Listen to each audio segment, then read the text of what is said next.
Bonjour à tous, c'est Ejoan. Aujourd'hui, on se retrouve pour une nouvelle vidéo. Donc aujourd'hui, on se retrouve pour parler un peu des pénuries des cartes graphiques en ce moment qui touchent un peu le monde. Et Nvidia, justement, pour on va dire remédier à ça, entre guillemets, ont décidé de ressortir deux cartes graphiques, donc la 1050 Ti et la 2060. Et c'est pour ça qu'on va voir ensemble, est-ce que ça vaut le coup de céder ou pas. Déjà, on va un peu expliquer vite fait la situation. Donc là, c'est vrai que peu importe la carte graphique qu'on veut, c'est hyper compliqué d'en trouver.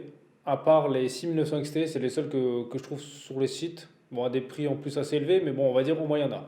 Les autres, c'est assez compliqué. En tout cas, je parle des sites en France parce c'est sûr que des fois, il y a moyen d'en trouver sur des sites étrangers. Et les seuls qu'on peut trouver, même des fois sur le marché d'occasion, sont à des prix vraiment faramineux. Donc, ça vaut même pas le coup d'en acheter parce que c'est pour payer trois fois le prix de quelque chose qu'on pourrait avoir à un prix différent.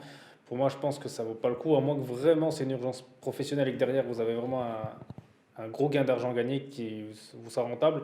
Sinon, pour le moment, moi, je vous déconseille justement déjà de passer à tout ce qui est occasion parce que quand on voit des cartes graphiques qui valent le double de prix en occasion, pour moi, je pense que c'est pas une bonne affaire à part pour les vendeurs. Alors, on va commencer par la 1050 Ti. Alors, j'ai absolument pas compris pourquoi Nvidia ressort cette carte graphique.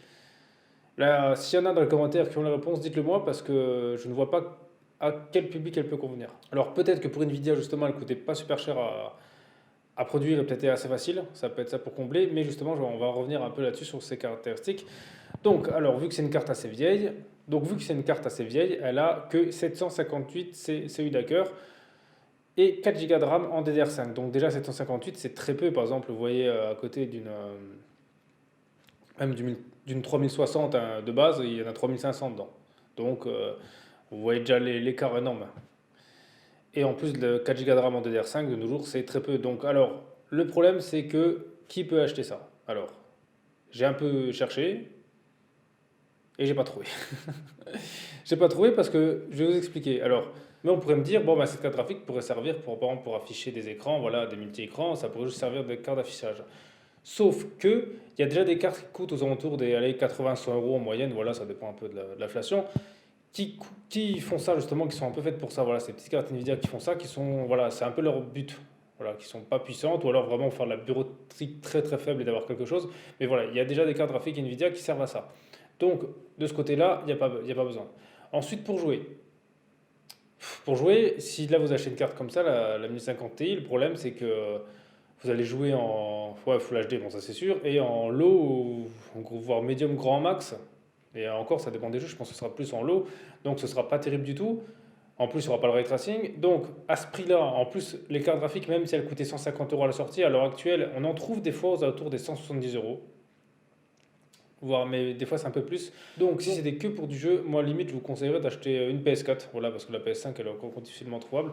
Et voilà, vu que la PS4 a baissé beaucoup de prix à cause de voilà, que la PS5 est sortie, moi c'est ce que je vous conseillerais limite de faire, d'acheter une console de jeu pour jouer, parce qu'au final ça sert à rien de dire je joue pour PC, pour jouer dessus, si on peut avoir quelque chose qui sera mieux optimisé, parce que c'est vrai qu'en termes de puissance, la 1050 Ti est plus puissante qu'une PS4, mais en termes d'affichage, c'est pas du tout la même chose.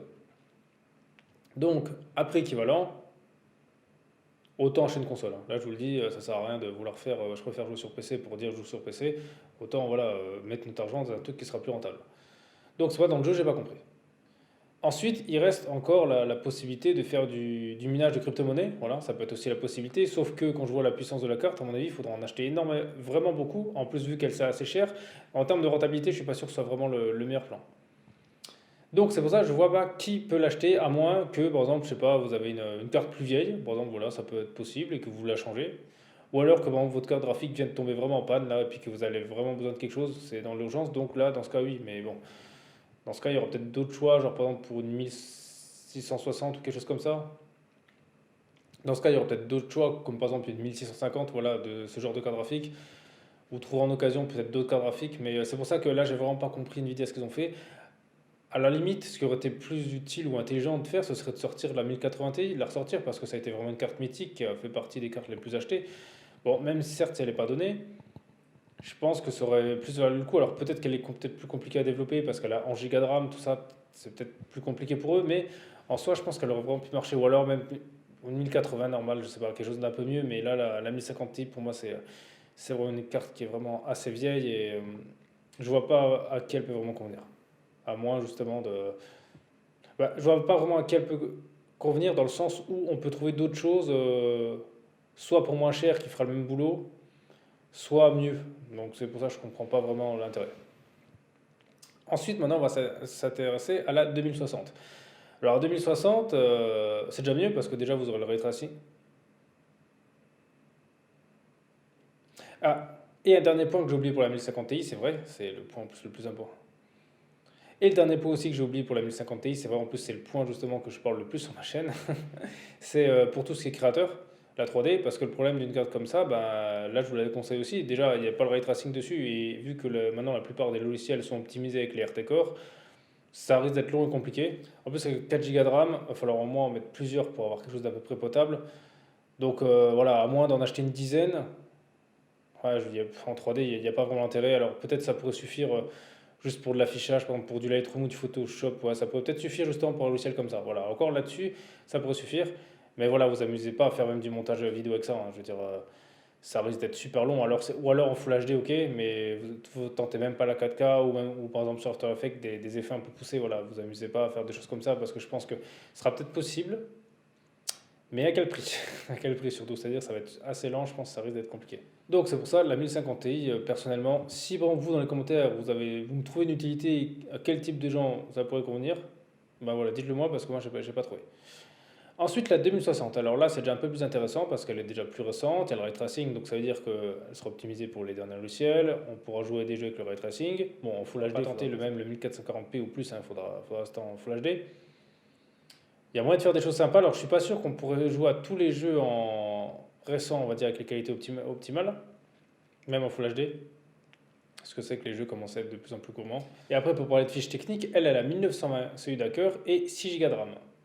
Donc là aussi, c'est pas terrible. Déjà, j'ai même pas compris pourquoi ils n'ont pas sorti la Super, plutôt de ressortir la 2060, parce qu'en gros, la Super, c'est une 2060 un peu overclockée, on va dire, en gros. Donc, ils auraient pu sortir ça. Là, je vois pas ce que ça leur coûte de passer, d'augmenter la fréquence au logiciel ou de changer des petits trucs comme ça de plus, quoi. Parce que là, déjà, ses premiers défauts, déjà, c'est que 6 Go de RAM en DDR6, bon, c'est comme la DDR6, mais bon, 6 Go, c'est pas terrible pour les normes de nos jours, parce que maintenant, là, on va dire, la carte graphique, même, vous trouvez la moins chère, on va dire en récente, ça sera du 8. Donc, c'est un peu compliqué, je trouve, de mettre du 6 Go là-dedans. Donc c'est pas pour les jeux, ça peut le faire. Ouais, ça peut le faire si vous avez quelque chose de moins bien, ça peut être bien de la remplacer. Ça peut quand même le faire pour certains jeux, mais bon, je veux dire, vu que là en plus avec le prix de l'inflation, parce qu'elles seront quand même plus chères que, voilà, je pense que ça vous en aurez au moins pour 400 euros.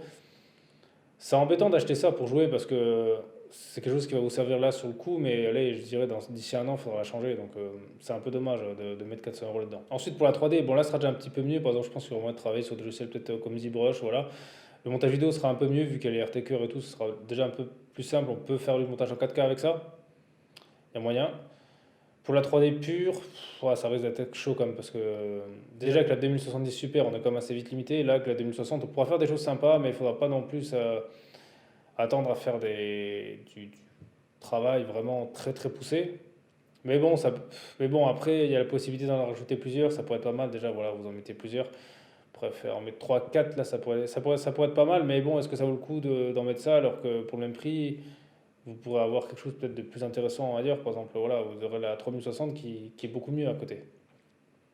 Donc c'est pour ça que pour les créateurs, à moins que ce soit quelque chose vraiment de vital et que vous êtes obligé d'en mettre 3 4 attendez aussi. Parce que là, vous allez acheter un truc et que vous verrez que dans, je sais pas, peut-être dans 3 4 mois, quand il y aura des cartes, que vous allez payer un truc le même prix et que vous allez payer une carte qui aura vaudra le même prix que la 3060 et au final qui sera beaucoup moins bien. Donc attendez ici, après pour la crypto-monnaie, là peut-être ce sera déjà plus intéressant déjà, parce que voilà, elle est plus puissante. Il faudra voir en termes de rentabilité.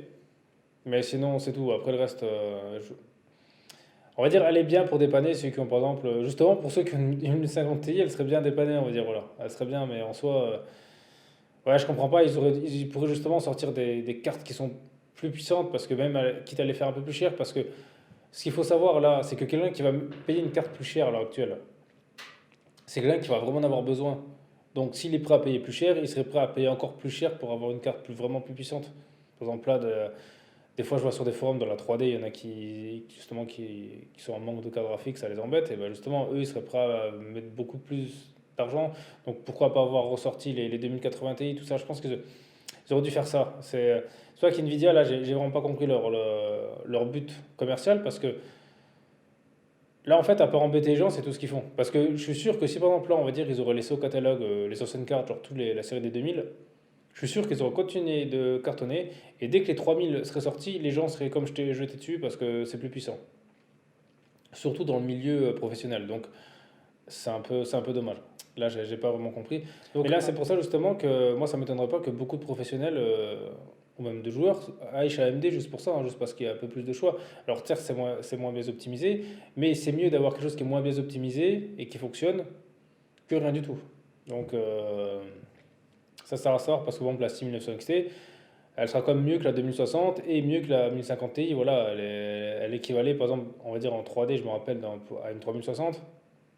Dans les jeux vidéo, bon là c'est beaucoup mieux, là ça vaut une 3090. Là, je pense qu'AMD risque de prendre une part de marché à cause de ça. Donc pour conclure, on va dire que moi, à part si vraiment c'est des cartes qui peuvent vous faire gagner de l'argent, ou alors que vous avez votre carte graphique vient de lâcher tout simplement et que vous n'avez pas d'autre choix, hormis les deux cas-là, moi je vous conseille d'en acheter aucune des deux parce que vous allez payer quelque chose de plus cher pour au final pas grand-chose au lieu d'attendre, on va dire, quelques mois, ou des fois même quelques semaines, ou quelques jours de chance, parce que des fois, il suffit, par exemple, vous lancez une alerte, email, et puis hop, il y a un jour, il y a un site qui peut rentrer du stock. Voilà, ça c'est le truc à faire. Voilà, c'est vraiment essayer de spammer à fond tous les sites où vous achetez vos cartes, et d'espérer qu'un jour, ça fonctionne.